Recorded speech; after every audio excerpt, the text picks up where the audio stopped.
Hello बच्चों, मैं आगे का कंटिन्यू करती हूँ।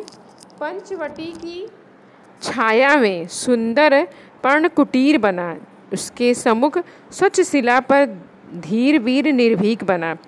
अब इसका मैं जो कठिन शब्द है वो बता देती हूँ आपको, उसके बाद व्याख्या बता दूंगी और उन्हें कठिन शब्द को लिखवा भी दूंगी बच्चों, और भावार्थ भी बता दूंगी। ठीक है, तो पहले इसका हम कठिन शब्द देख लेते हैं। पंचवटी की छाया में, पंचवटी यानी कि 5 वृक्षों को यानी कि बरगद के पेड़ को कहा गया, और कुटीर बना यानी कि पत्तों की कुटिया को कहा गया है। उसके सम्मुख, सम्मुख यानी कि सामने, स्वच्छ, स्वच्छ यानी कि साफ सुथरी, शिला यानी कि पत्थर को कहा गया है, निर्भीक यानी कि बिना डरे हुए, और धीर वीर यानी कि बच्चों धैर्य रखने वाला बहादुर पुरुष को कहा गया। ठीक है, तो यहाँ पे इसकी व्याख्या को हम देख लेते हैं। क्या है इसकी व्याख्या? कवि ने क्या करनी चाहिए कि पंचवटी कि यहाँ कवि पंचवटी का वर्णन करते हुए कहते हैं कि पंचवटी वट के 5 वृक्षों की छाया में घास फूस के पत्तों से क्या बना हुआ है? झोपड़ी बनी हुई है। ठीक है, क्या बना हुआ है बच्चों? झोपड़ी। जिसके सामने एक साफ सुथरी शिला रखी हुई है। उस शिला पर एक दृढ़ रखने वाला, एक निडर रखने वाला, बिना डरने वाला एक योद्धा विराजमान यानी कि उस पर बैठा हुआ है। बच्चों समझ में आया आपको?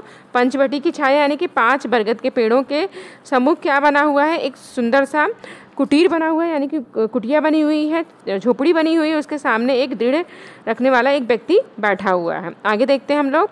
जाग रहा है या धनुधर जबकि भुवन भर सोता है। जाग रहा है या कौन धनुधर? यहाँ पर कठिन शब्द देख लेते हैं बच्चों उसके। धनुधर यानी कि तीरबाज को कहा जाता है। ठीक है बच्चों। भुवन यानी कि संसार को कहा गया है यहाँ पे। भोगी यानी कि भोग करने वाला, भोग, और योगी यानी कि तपस्या करने वाला। दृष्टिगत यानी कि जो दिखाई ना दे बच्चों। ठीक है, इसकी व्याख्या भी देख लेते हैं बच्चों। क्या है व्याख्या कवि जी ने की है? तो कवि कहते हैं कि इस समय संसार के सारे लोग सो रहे हैं, यानी कि जाग रहा है कौन? और यहाँ पर कौन जाग रहा है? इस रात्रि में धनुष को धारण करने वाला व्यक्ति कौन जाग रहा है? इस समय कौन जाग रहा है? पूरा संसार तो सो रहा है। कहते हैं यह कोई कामदेव या भोगी या ग्रस्त व्यक्ति है। ग्रस्त व्यक्ति है जो इस समय जाग रहा है। ठीक है, धनुष को धारण किए हुए सन्यासी है, जो सन्यासी बना हुआ है और यहाँ पर दिखाई दे रहा है। ठीक है बच्चों, समझ में आ गया? पूरा संसार तो सो रहा है, लेकिन ये धनुष को धारण करने वाला इस समय कौन है जो जाग रहा है? तो कभी कहते हैं शायद ये कोई कामदेव या भोगी है जो सन्यासी के रूप में हमारे सामने दिखाई दे रहा है। ठीक है, कठिन शब्द मैं लिखवा देती हूँ आपको। कठिन शब्द जो है उसके भावार्थ भी लिखवा दूंगी आपको बच्चों। तो कठिन शब्द लिख लीजिए। धीर वीर यानी कि दृढ़ मन वाला योद्धा, निर्भीक यानी कि बिना डरने वाला, धनुधर यानी कि तीरबाज जिसे कहते हैं, तीरदाज जिसे हम कहते हैं, भुवन यानी कि संसार को कहा गया है, कुसुमा युद्ध यानी कि कामदेव को कहा गया है, दृष्टिगत होना यानी कि दिखाई देना। ठीक है बच्चों, दृष्टिगत होना यानी कि दिखाई देना, भुवन यानी कि संसार को कहा गया है, निर्भीक यानी कि निडर को कहा गया है, धीर वीर यानी कि दृढ़ मन वाला योद्धा। ठीक है बच्चों, इसके भावार्थ भी लिख लीजिए आप लोग। इसकी व्याख्या लिख लेंगे तो आपको ज़्यादा आराम रहेगा। पंचवटी की छाया, पहले ये वाले लिख लेते हैं हम लोग।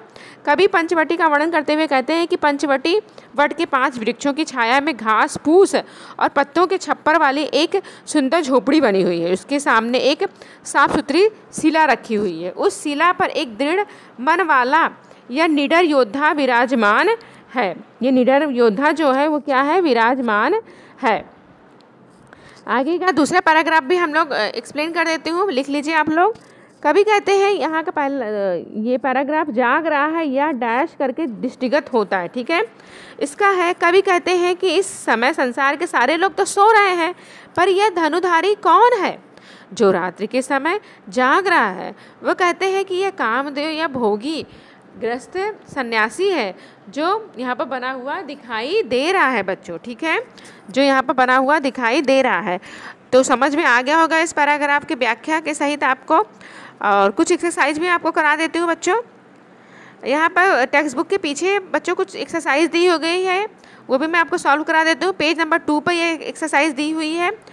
तारों के उदित और अस्त होने के बारे में कल्पना कीजिए। तो तारों के उदित और अस्त होने के बारे में कल्पना कीजिए, हमने पोएम में पढ़ा था, शायद आपको याद हो। नहीं याद है तो मैं आपको करा देती हूँ, उसके आंसर भी बता देती हूँ। ठीक है, चलिए लिख लीजिए आप लोग आंसर इसका। तारों के उदित और अस्त होने के बारे में कल्पना है। पहला है पृथ्वी द्वारा मोती छितरा जाना यानी कि बिखेर देना। दूसरा है सूर्य द्वारा मोतियों को बटोर लेना। ठीक है, तीसरा है मोतियों में संध्या का रूप झलकना।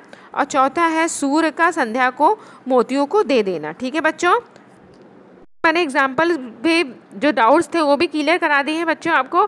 मुझे आशा है कि ये वीडियो आपको समझ में आ गया होगा, ये चैप्टर आपको समझ में आ गया होगा। आप ध्यान से देखेंगे तो ज़रूर समझ में आ गया होगा। कोई डाउट रहेगा तो आप मुझे बता सकते हैं। थैंक यू सो मच बच्चों, बाय बाय, सी यू।